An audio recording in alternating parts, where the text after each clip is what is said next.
이주민 여러분 안녕하십니까? 상록행정사입니다. 지난 영상에서 공익사업 시행에 따른 생활대책용지 영업자 공급에 대해서 전반적인 사항을 살펴보았습니다. 앞서 말씀드린 대로 이 생활대책은 법령에 근거한 것이 아니므로 이주대책과 다르죠. 시행자에게 폭넓은 재량이 인정된다고 보고 있습니다. 그러다 보니 사소한 흥결에도 시행자는 부적격 처분을 하는 사례가 많아요. 제 영상 내용을 자세히 시청하시고 꼼꼼히 준비하고 대응하실 필요가 있습니다.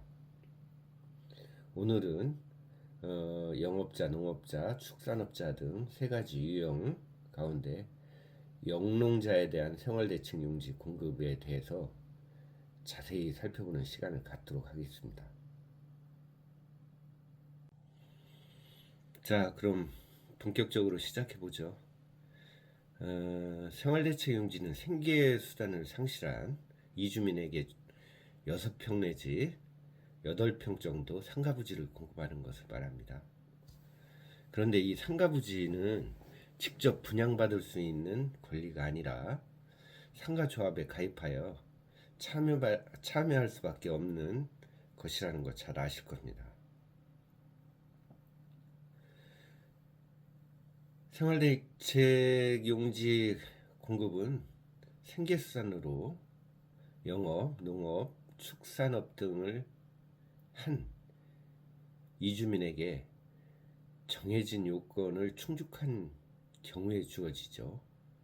이들 유형 중에서 오늘은 영농자에 대한 내용을 대표적인 시행자인 LH 기준을 토대로 설명드리겠습니다.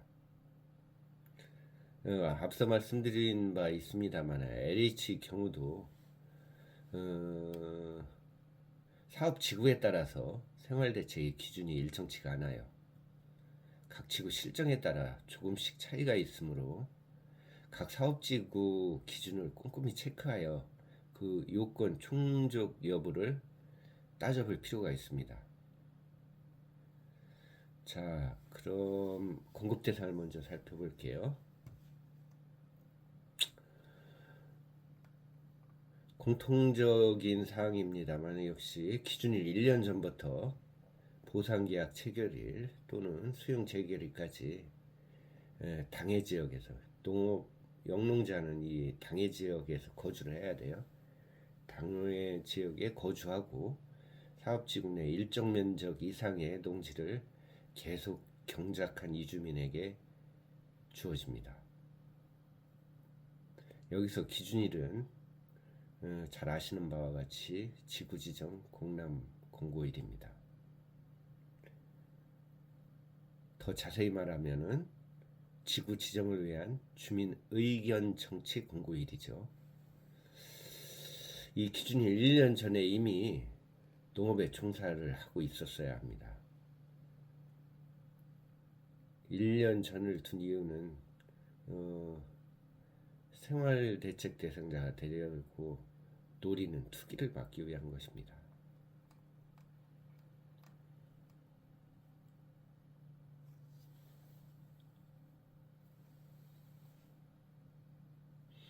아래 표를 보시면 영농자에게는 자경농, 영농자에게는 27제곱미터 8평을 주게 되고요. 임찬웅에게는 20제곱미터 6평의 상가 부지를 공급하죠. 자경농이냐 임찬웅이냐에 따라서 공급 면적을 달리하고 있습니다.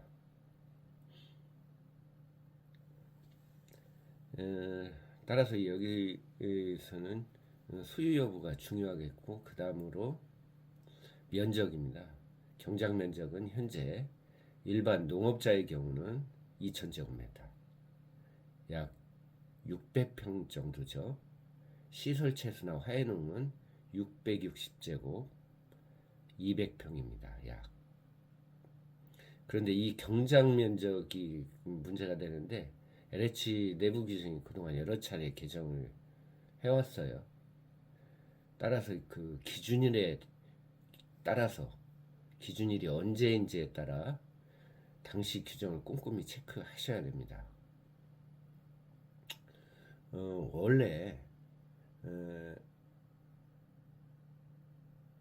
일반 농업자의 경우 및 시설채소나 화훼농은 각각 1000제곱, 660제곱 그랬었어요. 그러던 것이 2017년 7월 갑자기 4000제곱, 1000제곱 각각 이렇게 바뀌었어요. 좀 너무 넓어요. 조금 시골 지역이라면 모르겠지만 이 도시 근교에서는 4000제곱이면 매우 큰 면적입니다. 그래 이제 민원이 많이 제기되자 바로 1년 후 2018년 7월에 현재 2000제곱 660제곱으로 바뀌어서 현재에 이르고 있죠. 예, 이런 부분을 꼭 그 체크를 하셔야 됩니다. 경작 면적에서 문제되는 게 LH는 순수하게 경작한 면적만을 의미한다고 말하고 있어요. 조금 이해가 안 되는 부분인데 경작을 위한 농막이나 농로, 부지 이런 것들은 경작 면적에 넣어줘야 합당하다고 저는 생각하는데 그들은 아니라고 해석을 하고 있어요. 많이 다툼이 많습니다. 이 부분이. 그런데 다툼의 여지가 있어요. 충분히.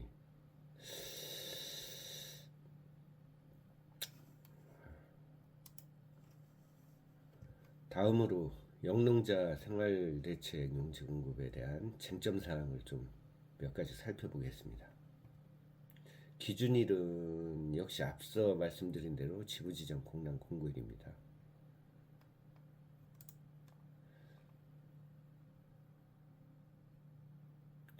그리고 이 생활대책은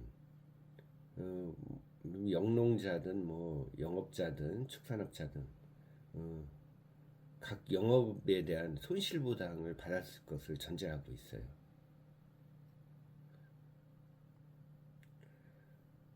그 손실보상의 종류는 당연히 일반 영농자는 농업손실보상이 되겠죠.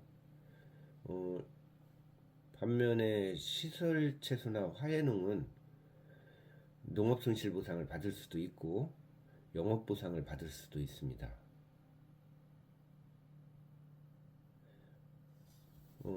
경작을 해서 직접 판매하는 경우도 많기 때문이죠. 다음으로 영농자는 영업자나 축산업자와 달리 당해 지역에 거주할 것을 요건으로 합니다. 이 당해 지역은 시행자가 미리 확정해서 공고하고 있는데 대략 부재지주 요건 시행령에 나오는 부재지주 요건 직선거리 반경 한 30km 이내 거리에 보통 해당됩니다. 경작 면적은 앞서 좀 자세히 설명드렸고요.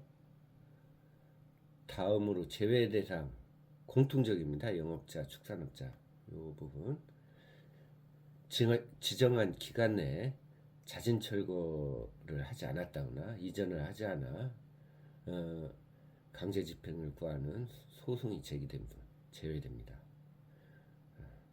법인이나 단체도 제외되고요. 종중도 단체로 본다고 말씀드렸습니다. 그리고 토지조사와 관련해서 폐기물 매립 조사 거부자 이런 분들도 제외하고 있죠.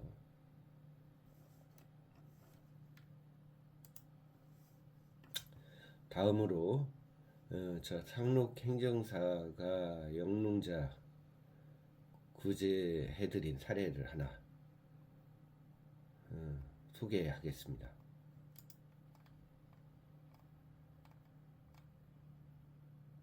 이 사례는 하남 감일지구에서 콩나물 재배업을 하셨던 분들이에요. 이 경우에 해당된 분들이 참 여러분이 계셨어요. 한꺼번에 구제해드린 참 기분 좋은 사례인데요. LH는 콩나물 재배업을 농업이 아닌 영업으로 보았어요. 그래서 사업자 등록을 하지 않았다는 이유로 부적격 처분을 했죠. 그런데 이분들은 당초 사업자 등록을 하고 있었어요, 원래. 그러다가 그 중간에 소득세법이 개정되면서 콩나물 재배업을 작물 재배업, 농업으로 보고 사업자 등록 대상에서 제외되었어요. 그래서 당연히 사업자 등록을 폐하고 반납했죠. 저는 이를 정확히 짚어서 논리적으로 행정심판을 진행했습니다. 이 건은 중앙행정심판위원회도 제 주장을 받아들였어요. 이를 시행자가 불가능한 것을 요구한 것으로 보고 청구를 인용했습니다. 이때 상록행정사 참 여러분들로부터 큰 박수를 받았습니다. 이 사건의 시사점은 행정심판에서 마냥 막무가내식으로 주장하면 안 통한다는 것입니다. 정확한 근거를 가지고 설득력 있게 주장해야 받아들여질 수가 있어요. 그 밑에 법원 보이시죠? 법은 권리 위에 잠자는 자를 보호하지 않는다. 이런 법원입니다. 아무리 엄마라도 우는 아이에게 아이가 울지 않으면은 우유를 안 주죠. 적극적으로 주장하셔야 됩니다.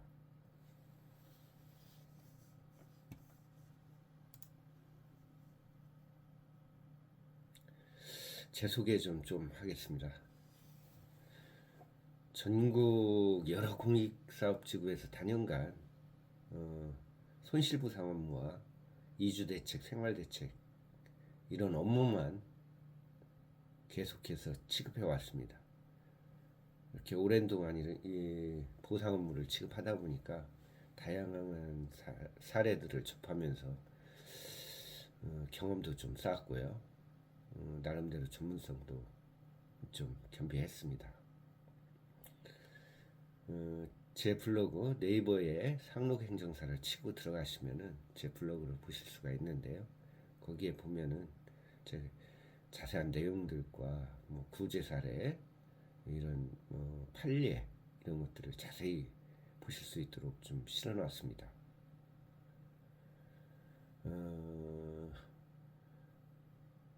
평생 살면서 수용 한번 당할까 말까 하죠. 이주민들 보면 참 안타깝습니다. 그러다 보니까 잘 모르세요. 이런 법령이나 제도 이런 걸 모르시다 보니까 당황하시고 미리 포기하시는 경우도 많으시고 그렇습니다. 어려움이 있으실 때 주저마시고 제 전화번호로 전화를 주시든지 제 사무실 수원시청 옆에 있습니다. 직접 방문해 주시든지 아니면은 제가 또 방문해서 또 설명드릴 수도 있습니다. 연락 기다리겠습니다. 가만히 있으면 되지 않아요. 꼭 적극적으로 찾아 나서시고 제대로 된 보상을 받으실 수 있도록 이주민 여러분들께서도 노력을 하셔야 됩니다.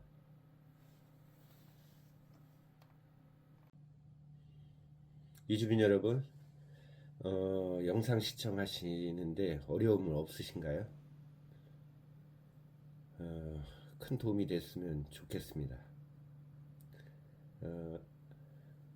이어지는 영상에서는 축산업자의 생활대책용지 공급에 대해서 좀 더 자세히 살펴보는 기회를 갖도록 하겠습니다. 감사합니다.